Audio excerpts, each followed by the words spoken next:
ये जो इटली का मैप दिखाई दे रहा है आप सभी को,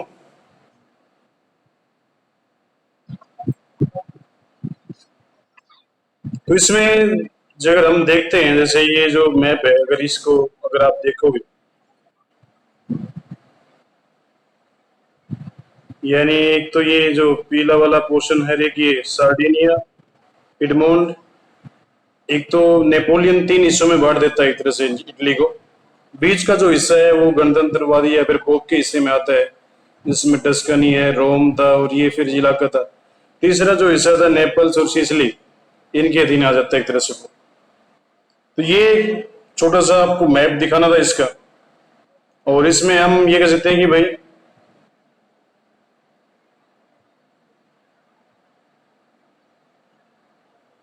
इसमें हम ये कह सकते हैं कि धीरे धीरे जब जैसे जैसे एक तरह से इटली के बारे में हम बात करते हैं यूनिफिकेशन की, तो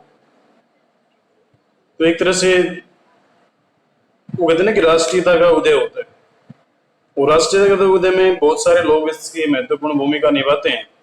और उस महत्वपूर्ण भूमिका में जो सबसे महत्वपूर्ण जो लोग थे, यानी जिस तरह से कैबूर, गैरिबाल्डी और मैजनी, 3 व्यक्ति हैं जो एक तरह से इटली का एकीकरण में महत्वपूर्ण भूमिका निभाते हैं। और एक तरह से हम कह सकते हैं कि भाई एक बार नेपोलियन ने कहा था कि इटली आगे चलकर जब एक तरह से एक यूनिफिकेशन हो जाएगा, तो वो फ्रांस और ऑस्ट्रिया के बीच में, यानी जमीन की अगर बात करें तो फ्रांस और ऑस्ट्रिया के बीच में, और समुद्र में अगर बात करते हैं तो ये एक तरह से इंग्लैंड और फ्रांस के बीच में एक तरह से संतुलन स्थापित करेगा। तो ये एक तरह से हम कह सकते हैं कि नेपोलियन ने एक भविष्यवाणी की थी। और हम कह सकते हैं कि भाई अगर नेपोलियन बोनापार्ट अगर इसका एक तरह से एकीकरण का जन्मदाता नहीं था, तो फिर उसका नाम एक तरह से नेपोलियन थर्ड के रूप में हम ले सकते हैं, जिसने एक तरह से नेपोलियन ने जो प्रक्रिया प्रारंभ की थी, उस प्रक्रिया को एक तरह से महत्वपूर्ण अंजाम तक पहुंचाने का काम किया नेपोलियन थर्ड ने भी। तो उसकी बात हम आगे करेंगे। और एक तरह से हम कह सकते हैं कि जो 3 व्यक्ति थे, यानी एक तरह से जो मैजनी मैजनी को कहते हैं कि मैजनी की आत्मा, गैरिबाल्डी की तलवार और कैबूर का दिमाग, इन तीनों तीनों ने मिलकर इटली का एकीकरण कर दिया। तो इटली के एकीकरण में किसी कौन कौन सी बाधाएं थी उसके बारे में थोड़ा सा हम प्रकाश डालेंगे।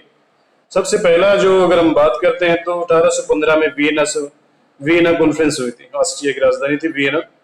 और इस कॉन्फ्रेंस में हम देखते हैं कि जैसे जैसे एक तरह से वो कहते हैं ना कि ये कॉन्फ्रेंस हुई थी एक तरह से यूरोप का वो जो राजनीतिक संतुलन था उसको ठीक करने के लिए या राजनीतिक संतुलन बनाने के लिए, मगर एक तरह से इसमें वो कहते हैं कि ऑस्ट्रिया जो उसमें सबसे शक्तिशाली राष्ट्र था और उसका चांसलर मेटरनिक जो एक तरह से महत्वपूर्ण भूमिका निभाता है सारे यूरोप के मुद्दों में, वो बहुत सारी बातों को दरकिनार करता है।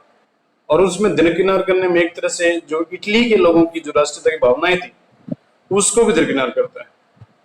और इटली का खासकर जो लंबार्डी और वेनेशिया था उनके ऊपर एक तरह से ऑस्ट्रिया का अधिकार था, प्रभाव था। तो इटली के लोग जानते थे। और एक तरह से जो पोप की बात करते हैं तो पोप कैथोलिक चर्च का मुखिया था, और कैथोलिक चर्च के सबसे ज्यादा कट्टरवादी जो लोग थे या फिर हम कह सकते हैं कि जो स्टोन्च सपोर्टर थे, वो हमें फ्रांस में दिखाई पड़ते हैं। तो फ्रांस को वहां से भी, और फ्रांस ने अपनी एक टुकड़ी भी भेजी हुई थी पोप की रक्षा के लिए। तो इस तरह से 2 ये महत्वपूर्ण शक्तियां थी, और इन 2 महत्वपूर्ण शक्तियों को हराए बिना या फिर इनका सहयोग लिए बिना इटली का एकीकरण होना बड़ा मुश्किल था। तो ये जो हम देखते हैं कि भाई एक तरह से हम कह सकते हैं कि भाई जब इटली के टुकड़े कर दिए गए, यानी 1815 की जो वीना कॉन्फ्रेंस हुई उसमें इटली के टुकड़े कर दिए गए। पिडमांड और सार्डिनिया में सेवाय वंश, परमा मोडेना टस्कनी उसमें हैप्सबर्ग वंश, नेपल्स और सिसिली जिसमें बुर्गो वंश वही था जिसका लुई 14 शासक था।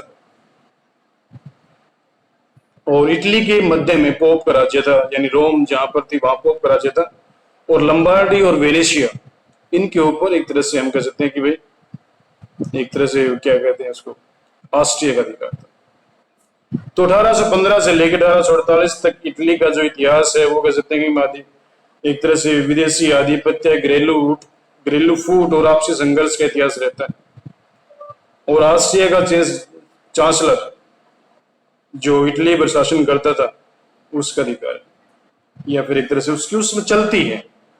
मगर 1848 में जब फ्रांस की तीसरी क्रांति होती है तो उसमें यूरोप से मेटरनिख भाग जाता है और एक तरह से ऑस्ट्रिया उस कहते हैं कि एक तरह से हम कह सकते हैं कि भाई वो महत्वपूर्ण जो तरीका है जिसको हम कह सकते हैं कि भाई जिसको सारे यूरोप को कंट्रोल करता था वो एक तरह से कमजोर सा पड़ जाता है, या फिर हम कह सकते हैं कि मेटरनिख का जो डर था वो खत्म हो जाता है। और इसी समय जो मेजनी ने एक यंग इटली सीक्रेट सोसाइटी बनाई थी, इसमें हम कह सकते हैं कि उसने लोगों को बताया जिससे से वो लोग एक तरह से किस तरह से हमें इटली में राष्ट्रीयवाद स्थापित करना है, इटली का एकीकरण करना है, तो वो सीक्रेट सोसाइटी के लोग थे। और इटली इसका जो मकसद था सीक्रेट सोसाइटी का वो यही था कि भाई हम इटली को एक कर पाए। तो ये चीज हमें देखने को मिलती है। और फिर मेजनी कहता है कि तुम्हारा कोई देश नहीं, लोगों को समझाता है, कोई राष्ट्र नहीं है, कोई झंडा नहीं है, तुम्हारी आत्मा को पोप और शरीर को ऑस्ट्रिया जकड़े हुए। तो इस तरह से यानी मतलब वो कहते हैं ना कि लोगों को जो विदेशी आधिपत्य हो चुका है उसकी स्थापना की बात एक तरह से हमें देखने को मिलती है यहाँ पर। तो वो चीज हमें यहाँ पर स्थापित थी और लोग को एक तरह से मेजनी प्रोत्साहित कर रहा है राष्ट्रीयता की, यानी वो लोग अपनी जंजीरें फेंक दें, वो चीज हमें देखने को मिलती है। और इसी तरह से हम कह सकते हैं कि जो राष्ट्रीयता का पैगंबर कहा जाता है मेजनी को इटली के इतिहास में। 1848 में जब कहते हैं ना कि एक तरह से यूरोप की क्रांति हुई तो उसकी आग या फिर उसकी लपटें सभी देशों तक पहुंचती हैं। और इटली फ्रांस के बारे में कहा जाता था उस समय पर कि जब फ्रांस को छींक आती है तो सारे यूरोप को जुकाम हो जाता है। तो वैसी कंडीशन ये थी कि उसकी जो कहते हैं ना कि फ्रांस की जितनी भी क्रांतियां हैं उसकी लपटें जनता को प्रभावित करती थी, सत्ता को प्रभावित करती थी। और यहाँ पर मेटरनिख भाग जाता है एक तरह से ऑस्ट्रिया से, तो ऑस्ट्रिया में एक तरह से वो कहते हैं ना कि कमजोर पड़ना शुरू हो जाता है। तो इसी समय अगर इटली की बात करते हैं तो इटली में 3 पार्टियां थी, 3 गुट थे जो एक तरह से एकीकरण का प्रयास कर रहे थे अलग अलग दिशाओं में। गणतंत्रवादी थे, स्वतंत्रवादी और पोपवादी। गणतंत्रवादियों की हार हो चुकी थी, खासकर जो बर्मा, मोडेना, टस्कनी वाला जो क्षेत्र था वहां पर वो लोग सक्रिय थे। और फिर एक तरह स्वतंत्रवादी की बात करते हैं, यानी जिसमें हम कह सकते हैं कि भाई जो इटली जहां पर ये मेजनी एक तरह से वो स्वतंत्रवादी थे, कुछ लोग थे जो इस तरह की बातें करते हैं। और पोपवादी यानी जो एक तरह से पोप तो चाहता नहीं था, मतलब एक तरह से वो तो बस पोप की आधिपत्य में सारे इटली को एकीकरण चाहता था। तो पोप अपमानित हो चुका था तो स्वतंत्रवादी बचते हैं फिर।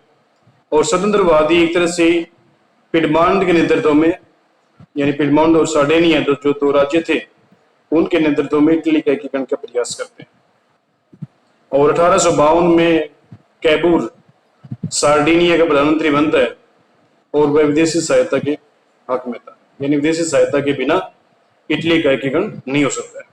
तो सबसे पहला जो प्रयास काबुल के द्वारा किया गया 1856 में क्रीमिया का युद्ध होता है जिसमें एक तरफ रूस था, दूसरी तरफ टर्की को बचाने के लिए इंग्लैंड और फ्रांस थे। तो इस युद्ध में कैबूल 18,000 सार्डिनिया सैनिकों को भेज देता है इटली और फ्रांस की सहायता करने के लिए। और एक तरह से सहायता की मांग नहीं रखी गई थी इटली या फ्रांस की तरफ से या फिर टर्की की तरफ से, मगर अपनी मर्जी से सहायता अपनी मर्जी से भेज देता है। तो वहां पर जाकर सार्डिनिया के सैनिक लिखता है काबूल को कि एक तरह से क्रीमिया में बहुत ज्यादा कीचड़ है। तो उसका रिप्लाई करता है कैबूल और कहता है कि भाई इस कीचड़ से ही एक नया इटली जन्म लेगा। और 1856 में जब पेरिस की संधि होती है तो एक तरह से जब पेरिस की संधि होती है तो उसमें इंग्लैंड की तरफ से एक मतलब वो इंग्लैंड की तरफ से एक पत्र जाता है जिसमें इटली को और कैबूर को वहां पर उपस्थित होने के लिए बुलाया जाता है। और हालांकि इटली को सार्डिनिया को कुछ नहीं मिलता है, मगर ये होता है कि अब तक जो इटली का एकीकरण का जो प्रयास था, उस प्रयास में उसने सहानुभूति ले ली, एक तरह से इंग्लैंड की भी और फ्रांस की भी। और जब वो कहते ना कि जैसे बिस्मार्क था, वो कहता है कि जब आप शत्रु से लड़ते हो तो सबसे पहला जो काम होता है अपने शत्रु को अकेला कर दो, वैसे ही काबूर की सोच में यहाँ पे दिखाई पड़ती है। तो वो कहीं ना कहीं फ्रांस की भी सहायता से और फिर एक तरह से इंग्लैंड की सहायता से ऑस्ट्रिया के ऊपर कभी दबाव बनाने का प्रयास करेगा। तो ऐसा हमें दिखाई पड़ता है यहाँ पर। तो एक तरह से हम कह सकते हैं कि जो इटली के स्थानीय जो लोकल क्वेश्चन था वो अंतरराष्ट्रीय प्रश्न बन जाता है कि भाई इटली के ऊपर विदेशी शक्तियों ने कब्जा कर रखा है। तो 1858 में कैबूर नेपोलियन थर्ड जो फ्रांस का शासक था उस समय पर, उससे एक जगह थी प्लोरम्बियस, वहां पर मिलते हैं और दोनों के बीच में समझौता होता है। और उस समझौते में ये होता है कि भाई फ्रांस सार्डिनिया को लंबार्डी और वेनेशिया दिलवा देगा ऑस्ट्रिया से, और उसके बदले में सार्डिनिया फ्रांस को 2 प्रांत दे देगा, सेवाए और नीस। ये 2 प्रांत फ्रांस को एक तरह से दे देगा और सार्डिनिया। और कैबूर ने एक तरह से धीरे धीरे फिर इटली की सीमाओं पर हलचल मचानी शुरू कर दी और ऑस्ट्रिया ने अल्टीमेटम दिया। और ऑस्ट्रिया को लगता था कि भाई फ्रांस और ऑस्ट्रिया की उसमें अच्छी दोस्ती थी, तो जब ऑस्ट्रिया युद्ध करने जाएगा तो फ्रांस भी सहायता करने के लिए आएगा। और नेपोलियन, मगर यहां पर उल्टा ये हुआ कि उस फ्लोरम्बियस के समझौते के तहत नेपोलियन ने सार्डिनिया मदद कर लिया। तो 1866 में एक तरह से तो नेपोलियन सार्डिनिया मदद के लिए लंबार्डी को जीत लिया एक तरह से 66 में जो युद्ध हुआ ये। और युद्ध जीतने के बाद फ्रांस ने लड़ाई को बीच में छोड़ दिया। जब ऑस्ट्रिया का उसके ऊपर दबाव तो फ्रांस ने बीच में छोड़ दिया। तो इस तरह से हम कह सकते हैं कि सिर्फ एक तरह से लंबार्डी जीत पाया। और 1859 में उसको ये 1859 की लड़ाई थी, 66 की नहीं, 1859। और 1859 में सिर्फ अब लंबार्डी मिला उसे ऑस्ट्रिया का, जो पहला स्टेप हुआ है। 1859 में ही परमा, मोडेना, टस्कनी और पोप के राज्य मार्चिज, रोमगना ने जनमत संग्रह किया।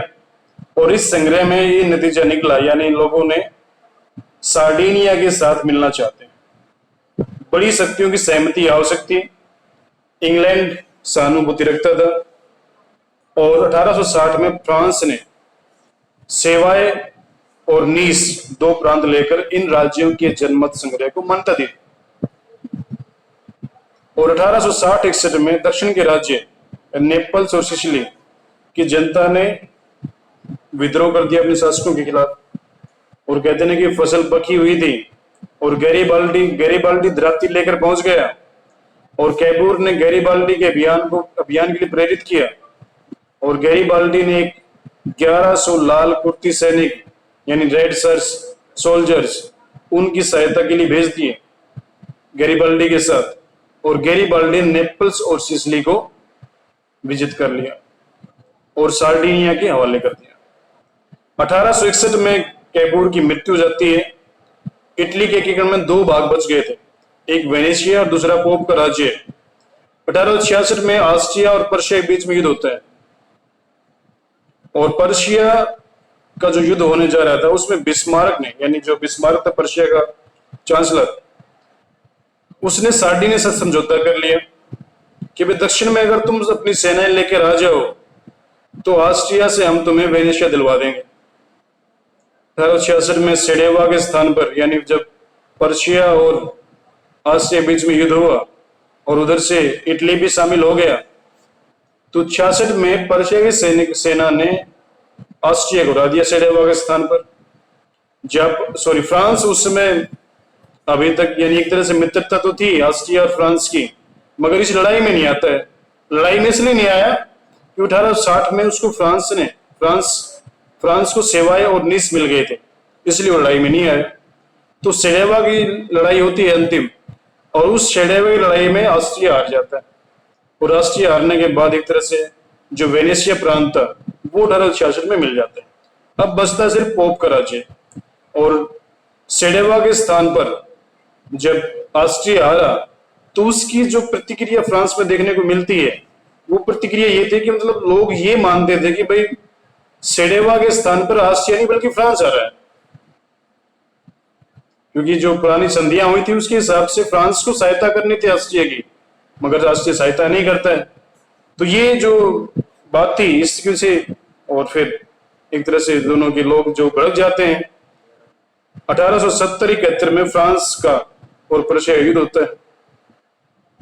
फ्रांस के वो सैनिक जो पोप की रक्षा करने के लिए वहां पे रुके हुए थे वो वापस बुला लिए जाते हैं। जब फ्रांस में लड़ाई हो रही है और जैसे वो सैनिक वापस वहां से निकले, जो सार्डिनिया है, ये लंबार्डी की जो सॉरी पिडमॉन्ट और सार्डिनियन सेना थी वो पोप के राज्य में चली गई और पोप के राज्य के ऊपर भी कब्जा कर लिया। इस तरह से 1870-71 में इटली का एकीकरण पूरा हो जाता है। और एक प्रकार से हम कह सकते हैं कि देशभक्तों के प्रयासों से और विदेशी शक्तियों की सहायता से इटली का एकीकरण हो सका। इटली के एकीकरण में कैपूर और सार्डिनिया ने बड़ी भूमिका निभाई, जो जर्मनी के केस में एक तरह से बिस्मार्क और प्रशियन निभाई थी। केवल अंतर इतना था कि जर्मनी पर्शिया में मिल गई लेकिन सार्डिनिया इटली में मिल गई।